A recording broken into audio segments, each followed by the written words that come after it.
औरंगाबाद के नवीन नगर की श्रेया जो रेप कांड हुआ था, उसके बाद उस बच्ची का हत्या हो गया था, उसे लेकर आज बातचीत करेंगे। क्योंकि अखिल भारतीय अपराध विरोधी मोर्चा के जो राष्ट्रीय अध्यक्ष हैं धनवंत सिंह राठौर जी, इनका कहना है कि उसके जो 5 अपराधी जो गिरफ्तार किए गए हैं वो निर्दोष है। इस विषय पर इनसे बातचीत करेंगे। सबसे पहले तो आपसे पहला ही सवाल है धनवंत जी की, जो अपराधी पकड़े गए वो उन्हें आप निर्दोष कह रहे हैं, अभी तक वो जेल ही में है। देखिए, पहले तो ये 5 आरोपी है, अपराधी तो तब जब उसकी गलती जो आरोप लगाएगा वो प्रूफ हो जाए। श्रेया हत्याकांड पहले दिन से ही संदेह के घेरे में है, क्योंकि आपको जानकारी हो कि 11 जून को वो कोचिंग के लिए जाती है, शाम तक नहीं आने पर उसके बाद थाना में एफआईआर करती है। 13 जून को उसका लाश मिलता है कोचिंग स्थल से 50 किलोमीटर दूर नहर में। और उस घटना को थानाध्यक्ष और डीएसपी आत्महत्या बताने लगा, प्रेम प्रसंग में आत्महत्या की घटना। जांच रिपोर्ट में क्या दिखाया गया कि लड़की डूब के मरी है, आत्महत्या में मरी है। लेकिन पूरे राज्य के लगभग हर राजनीतिक दल के राजनेता इस बिंदु पर आंदोलन के लिए आ गया है। बहुत सारे राजनेता औरंगाबाद नबी नगर गए, विभिन्न सामाजिक संगठन गया, अखिल भारतीय अपराध विरोधी मोर्चा भी गया। इस मुद्दे पर कहीं ना कहीं पुलिस प्रशासन, और पुलिस प्रशासन से भी ज्यादा बिहार के मुखिया नीतीश कुमार दबाव में आया और अपनी छवि बचाने के लिए मगध आईजी को निर्देश दिया, और मगध आईजी डीआईजी को लेके, एसपी को लेके, थानाध्यक्ष को लेके उस घटना पर एक्शन में आया। जहां एक्शन में आके जो रियल दुष्कर्मी है, अपराधी है, उसको गिरफ्तार करना चाहिए। और वो जो भी है वो कोई बड़ा मगरमच्छ है, कोई राजनीतिक संरक्षण प्राप्त है, उसको नहीं गिरफ्तार करके 5 निर्दोष को गिरफ्तार कर दिया। और उसके एक नहीं दर्जन भर साक्ष्य है। पहला साक्ष्य ये कि पुलिस डायरी में और जानकारी जो रियलिटी है उसमें काफी डिफरेंस है। जैसे जिन धर्मेंद्र को, गेस्ट हाउस के जो मालिक है बबलू चंदा गेस्ट हाउस का, धर्मेंद्र पर दुष्कर्म करने का और हत्या करने का, और उसके सगे भाई पर भी राकेश पर भी आरोप लगा। ये दोनों भाई इस पूरी घटना में कहीं नहीं है। इसके बावजूद भी 27 को जब उसको बुलाया गया तो थाना अपनी मर्जी से गया, अपनी गाड़ी से गया। लेकिन पुलिस डायरी में क्या दिया गया है कि 28 तारीख को धर्मेंद्र, राकेश दोनों को पुलिस को देखा तो भागा और पुलिस ने पकड़ा। तो थाना के सीसीटीवी में प्रूफ होगा कि ये 27 को गया, तुम 28 को बता रहे हो।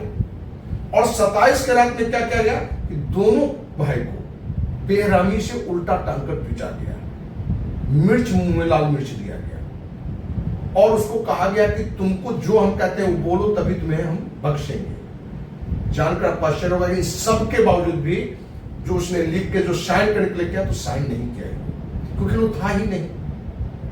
दूसरा, जो श्रेया का प्रेमी बताया गया रोहित, रोहित जाता है थानाध्यक्ष के कहने पर, एसपी उसके चाचा राम पुकार जी उसको लेके जाते हैं।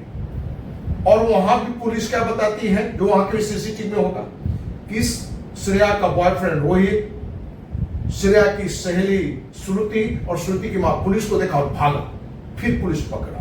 वहां भी डिफरेंस नजर आ गया।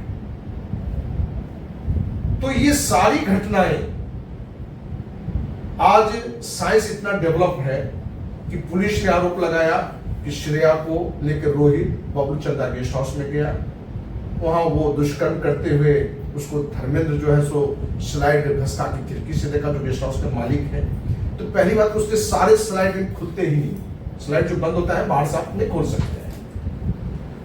दूसरी बात, यदि आपके पास में है कि दुष्कर्म के बाद उसने फोन किया, जो बताया गया डायरी में कि श्रेया दुष्कर्म के बाद जो है तो उसने फोन किया अपने सहेली को कि रोहित के साथ धर्मेंद्र चाचा ने देख लिया, मतलब गेस्ट हाउस के मालिक।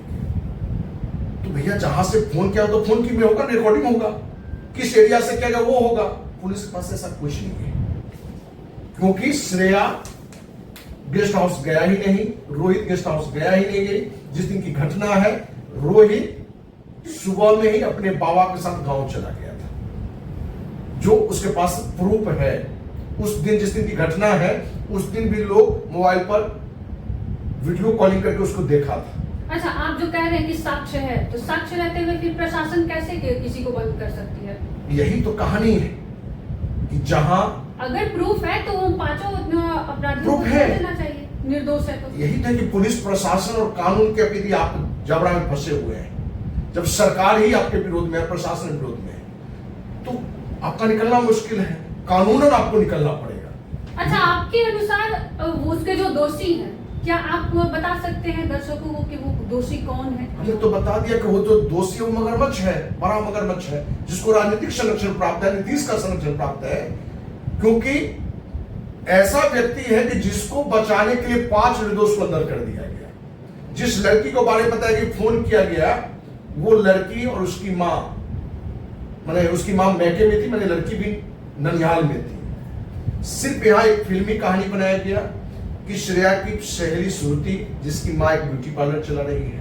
तो बड़े शहरों में क्या होता है, ब्यूटी पार्लर में दुष्कर्म होते हैं बहुत सारे।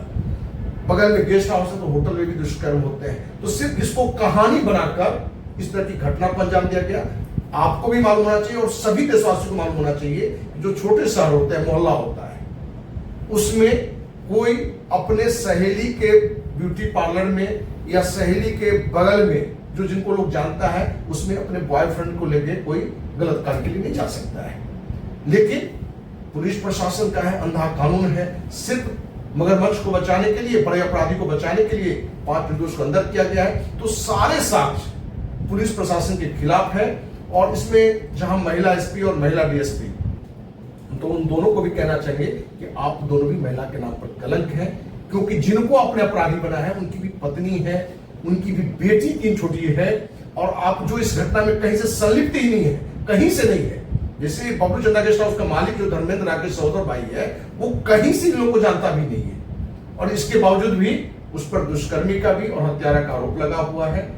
तो इस मुद्दे को दूध का दूध पानी का पानी निकलने के लिए अखिल भारतीय अपराधी मोर्चा ने देश के राष्ट्रपति, प्रधानमंत्री, बिहार के राज्यपाल, मुख्यमंत्री, डीजीपी को पत्र लिखा है। इस पूरी घटना की सीबीआई जांच करिए, जिससे दूध का दूध पानी का पानी बाहर निकल जाए। तो चलिए देखिए, ये थे हमारे साथ अखिल भारतीय अपराध विरोधी मोर्चा के राष्ट्रीय अध्यक्ष। आपका क्या कुछ कहना है कि श्रेया मामले में, तो आप भी कमेंट करके जरूर